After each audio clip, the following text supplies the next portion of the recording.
स्वागत है आपका आपके अपने YouTube चैनल 104 शो पर। मैं संजीव कुमार। आज मैं आपको बताऊंगा कि 10th क्लास में पढ़ना कैसे है, क्या स्ट्रेटेजी होनी चाहिए पढ़ने के दौरान, क्या पढ़ना है और क्या नहीं पढ़ना है। काफी बच्चे स्टार्टिंग से काफी गलतियां कर देते हैं, जिसके बाद जब बोर्ड का एग्जाम होता है उसमें उन बच्चों के मार्क्स कम आते हैं। तो मैं आपको स्टार्टिंग से बताता चलूंगा कि आपको पढ़ना क्या है, कहाँ पे आपको ज्यादा ध्यान रखना है और कहाँ पे क्या चीज नहीं करनी। ये जो नहीं करने वाली चीज है वो बहुत ज्यादा इंपॉर्टेंट है, क्योंकि काफी बच्चे वही चीज करते हैं। तो चलिए स्टार्ट करते हैं।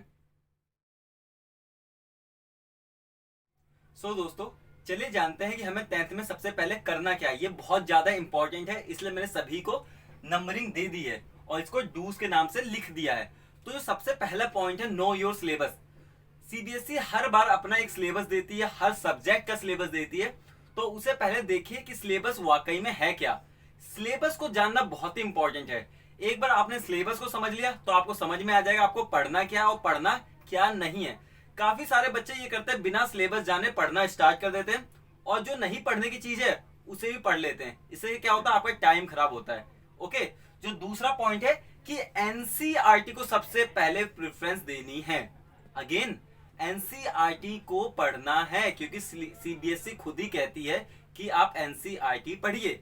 इसलिए जो दूसरा पॉइंट है कि एनसीईआरटी को बार बार पढ़िए और उसे बार बार रिवाइज कीजिए। ओके, जो तीसरा पॉइंट है, लास्ट 3 ईयर्स के क्वेश्चन पेपर को एनालाइज करना है। क्या करना है, पिछले 3 साल के पेपर को क्या करना है, एनालाइज करना है। एनालाइज होता क्या है, उसे देखिए कि किस टाइप का क्वेश्चन आ रहा है, किस पैटर्न में क्वेश्चन आ रहा है। जैसे कि पिछले साल 10th का जो पेपर है वो सीबीएसई ने थोड़ा चेंजेस ला दिया, पैटर्न चेंज कर दिया क्वेश्चन पूछने का।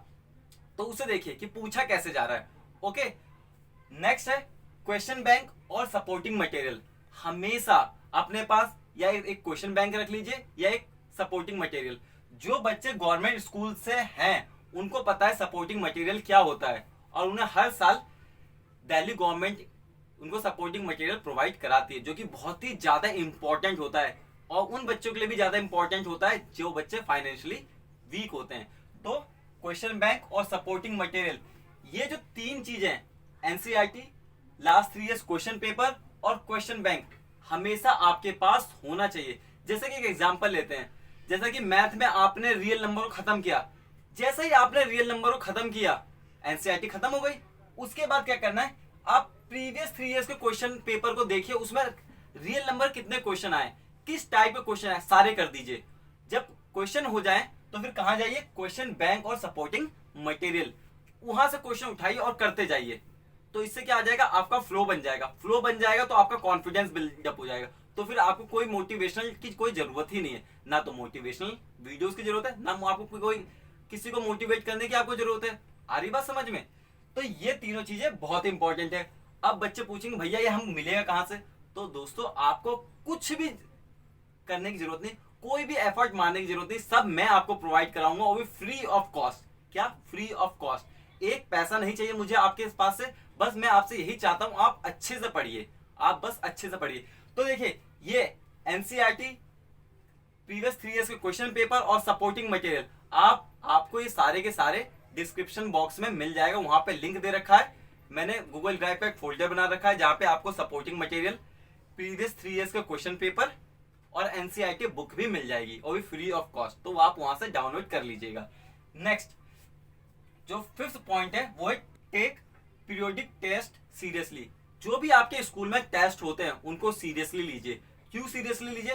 क्योंकि उसका मार्क्स आपके इंटरनल असेसमेंट में जुड़ता है। क्या जुड़ता है? इंटरनल असेसमेंट में जुड़ता है। क्योंकि टीचर्स के पास 20 मार्क्स होते हैं, 20 मार्क्स में आपको 10 मार्क्स आपके जो पीरियोडिक टेस्ट होते हैं उसके बेसिस पे मिलता है। तो इसलिए आपका पीरियोडिक टेस्ट भी बहुत ही ज्यादा इंपॉर्टेंट है। नेक्स्ट, एग्जाम के पॉइंट ऑफ व्यू से पढ़ना है। क्या पढ़ना? एग्जाम के पॉइंट ऑफ व्यू से। जो एग्जाम में क्वेश्चन पूछे जाते हैं उसके पॉइंट ऑफ व्यू से पढ़ना है। ये ना कि कुछ भी पढ़ने लगे, ज्ञानी बनना। ज्ञानी नहीं बनना, जिसकी जरूरत है 10th में वही पढ़ना है।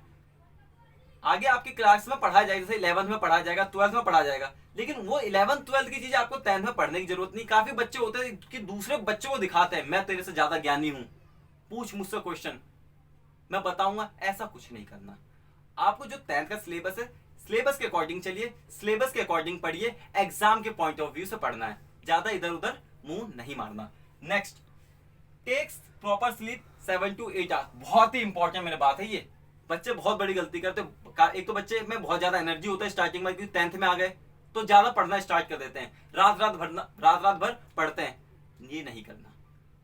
जो नेचर का कानून है, नेचर के कानून को चेंज मत कीजिए। नेचर का कानून कहता है कि आपको 7 से 8 आवर्स स्लीप चाहिए, तो आप 7 से 8 घंटे की स्लीप लीजिए। आपको मेरी बात समझ में आए, 7 से 8 घंटे सोना ही है। अगर आप हेल्दी होंगे, आपका माइंड हेल्दी होगा, आप ज्यादा अच्छे से पढ़ेंगे। तो सोना बहुत जरूरी है। और दूसरी बात, बच्चे रात में पढ़ना तो पढ़िए ही मत, क्योंकि एग्जाम होता है आपका दिन में 10 से 1 बजे के बीच में। तो 10 से 1 के बीच में पढ़ने की बहुत जरूरत है। आप उसे उस टाइम के स्लॉट में पढ़िए, लेकिन रात में पढ़ने की कोई जरूरत नहीं है। नेक्स्ट, टाइम मैनेजमेंट, बहुत ही इंपॉर्टेंट पॉइंट, क्योंकि आपके ट्यूशंस होते हैं, स्कूल्स होते हैं, आपको घर पे ही पढ़ना है, खेलना भी बहुत जरूरी है। तो आपको टाइम मैनेजमेंट करना आना चाहिए, क्योंकि जो एग्जाम होता है ना माय डियर फ्रेंड, वो आपके नॉलेज का एग्जाम नहीं होता है, देखा जाए टाइम मैनेजमेंट का एग्जाम होता है। काफी बच्चे 3 घंटे का पेपर 1.5 घंटे में करके चले जाते हैं और उनके 90+ मार्क्स आते हैं। मैंने खुद देखा अपनी लाइफ में, जब मैंने अपने 12th का एग्जाम दिया था, बोर्ड का एग्जाम, तो केमिस्ट्री का एग्जाम था। तो उसमें एक मेरा फ्रेंड था, उसने केमिस्ट्री का एग्जाम 1.5 आवर्स में कर दिया था खत्म। 1.5 घंटे में केमिस्ट्री का एग्जाम खत्म कर दिया, और मैं 3 घंटे में एग्जाम खत्म किया मैंने, और उसके 90+ मार्क्स आए थे, मेरे 85+ मार्क्स आए थे। तो देखिए डिफरेंस। तो टाइम मैनेजमेंट करना बहुत जरूरी है। अगला है बी कंसिस्टेंट। कंसिस्टेंट का मतलब है कि आपको पढ़ना है। ऐसा नहीं कि आज आपने पढ़ लिया, आज आपने 4 घंटे पढ़ लिए और फिर आप 1 हफ्ते बाद पढ़ रहे हैं, तो क्या फायदा, आप वो तो भूल जाओगे। आप बेशक आधा घंटा पढ़िए, रोज पढ़िए आधा घंटा, लेकिन रोज ही पढ़ना है।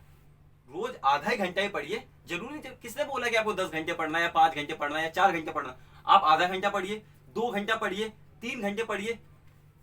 जैसे जैसे आपकी पोटेंशियल इंक्रीज होती जाएगी वैसे अपने पढ़िए।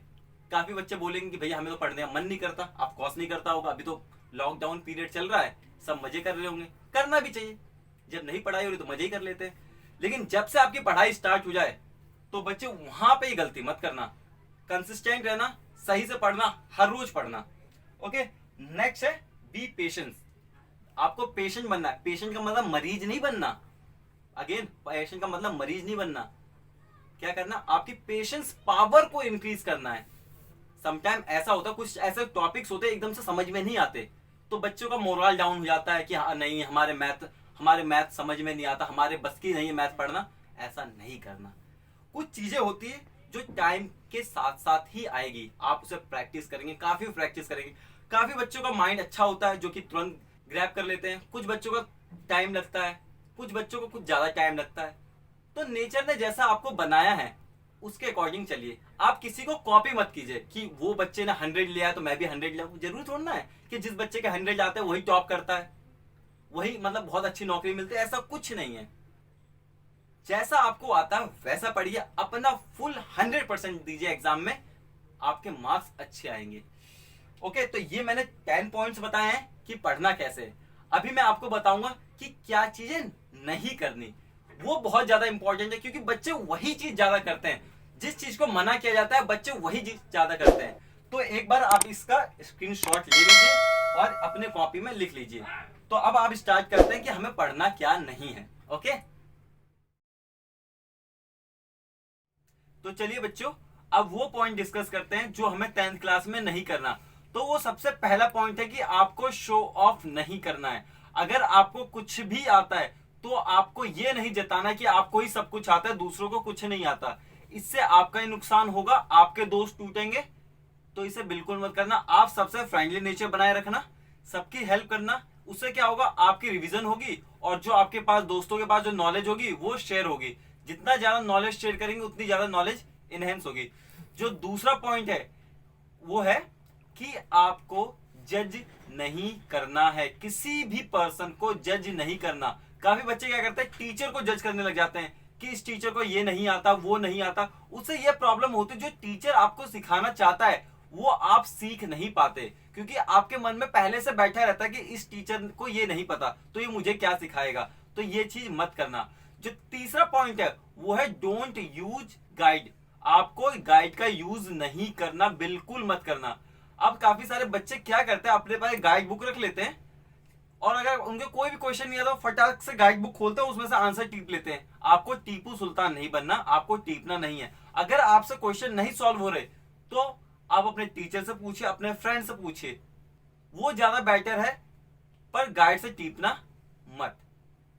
जो चौथा पॉइंट है कि बच्चे क्या करते हैं, परफेक्शन की तरफ भागते हैं, कि वो सोचते हैं कि एक ही बार में पढ़ लूंगा, मैं एकदम वैज्ञानिक बन जाऊंगा या मैं मैथमेटिशियन बन जाऊंगा। वो चीज नहीं होगा, किसी के साथ भी नहीं होता।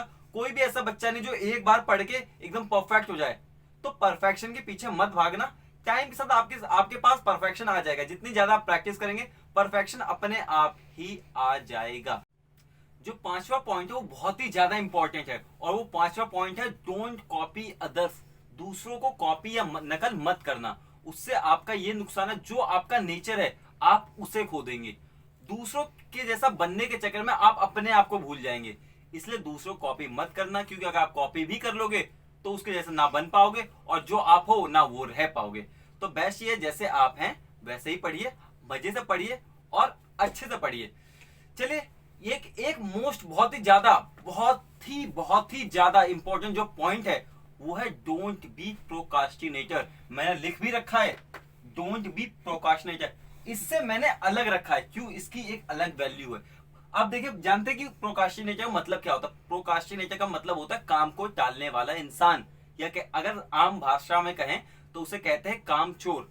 तो कामचोर मत बनिए। बच्चे काफी सारे गलती क्या करते हैं कि जो उनको स्कूल या ट्यूशन में काम मिलता है उसे काम को टालते जाते हैं। कल कर लेंगे, परसों कर लेंगे, नरसों कर लेंगे। देखिए बच्चों, कल कभी नहीं आएगा। जिस दिन का आपको कोई काम दिया गया आप उसी दिन कर लीजिए, तो वो सबसे बेस्ट रहेगा। ना तो आपके ऊपर बर्डन आएगा और ना ही आपको पढ़ने में कोई दिक्कत आएगी। तो आई होप बच्चों मैंने आपको अच्छे से समझाया होगा। एक और बात बच्चों, अगर आपको कोई भी डाउट, कोई भी क्वारी है तो आप हमें टेलीग्राम चैनल पर पूछ सकते हैं, या फिर आप हमें सीधा मेल कर सकते हैं। जो हमारा टेलीग्राम का चैनल है 100 for sure ऑफिशियल, और जो हमारी ईमेल आईडी है वो 100 for sure@gmail.com है। ओके बच्चों, और हम इन दोनों का लिंक आपको डिस्क्रिप्शन बॉक्स में दे देंगे, और आप सीधे आप हमसे जुड़ सकते हैं। और एक और बात बच्चों, आने वाले टाइम में आपको साइंस क्लासेस, इंग्लिश की क्लासेस डे टू डे मिलता ही रहेगा। इसलिए अगर आपने इस चैनल को सब्सक्राइब नहीं किया तो प्लीज सब्सक्राइब कर लीजिए, और देखते रहिए हमारा अपना YouTube channel 100 for sure। So thank you so much, have a good day.